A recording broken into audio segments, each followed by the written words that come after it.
All right, I've been at this for several hours now. And this is gonna be a different video. I'm gonna give you the short, sweet version. But after a lot of stupidity on my part,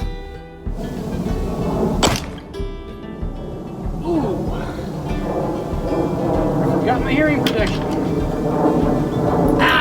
Tinnitus. I love tinnitus. Ranging from making my MOA adjustments in the wrong direction to using the wrong jag on my ramrod and deforming my projectile, causing it to keyhole. Well, that's cute. It keyholed. Here's the ballistic tip right there. How in the hell did that happen? To several failure to ignite, ignition failures. What the hell? That's the second dud today. You've got to be kidding me. And then just a lot of guessing. And I think every graduation on this depends on your barrel length. Mine's about, or your sight radius. Mine's about 22 inches. And I think that comes out to be about 0.20 MOA per graduation on that. So we'll see where it goes. I know some guys have been asking, like, hey, have you taken it out to the range yet? Well, yeah, today we did. And it hasn't been fun. I thought I was going to get this thing done fast, quick, and in a hurry, just knock it out and go home. No. Part of it might be I just haven't used iron sights, a peep sight like this, in a long time. Part of it is just, I don't know. So, the skinny is, as far as the MOA on this thing, if I can get it in there, I don't know. I'll give you a close-up of it in a little bit. At least as far as where I have it. But I can tell you right now, if you think, or if you have the idea that you're going to get a 100-yard zero on this thing, and then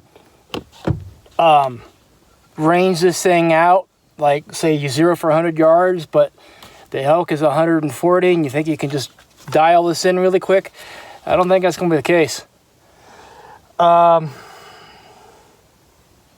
Right now, using a 300 grain projectile, Hornady SST, and 100 grains of 777 Pyrodex. And with the elevation 3/4 of the way up. So I have 1/4 of elevation adjustment left on this thing.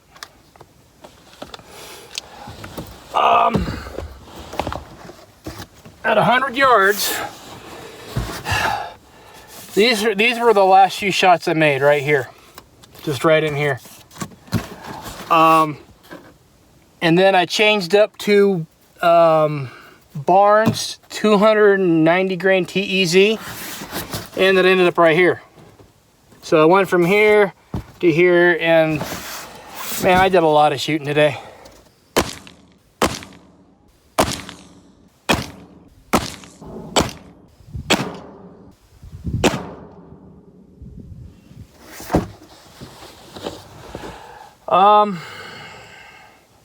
I'm just gonna have to come back here and dial it in again later.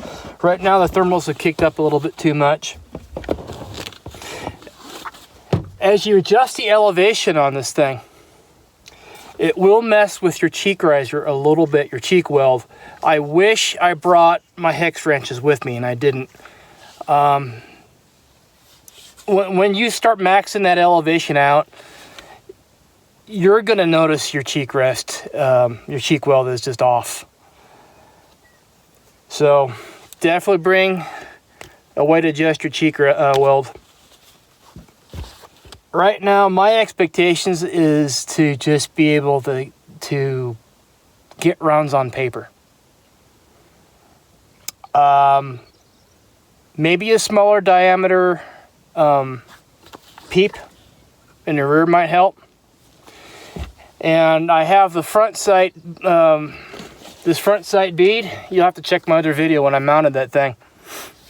Everything held up fine. I find that the green fiber optic in the afternoon sun, it's hard to see.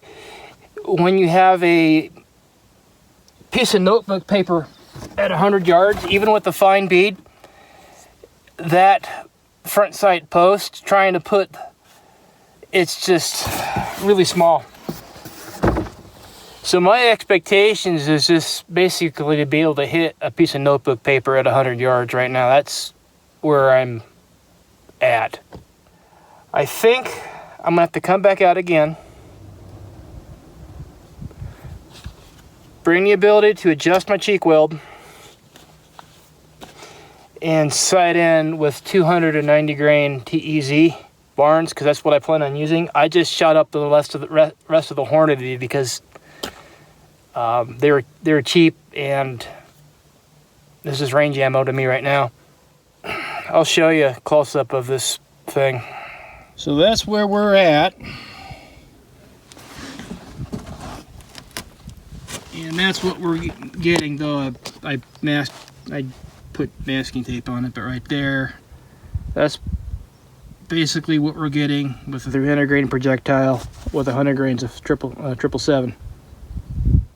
All right, I think that's all I got. I'm tired. I'm feeling pretty beat up right now. My hands are black from black powder. And I'm just gonna have to, I wanted to be done today, but that's not happening. I'm gonna have to come back out here. I'm in the ballpark.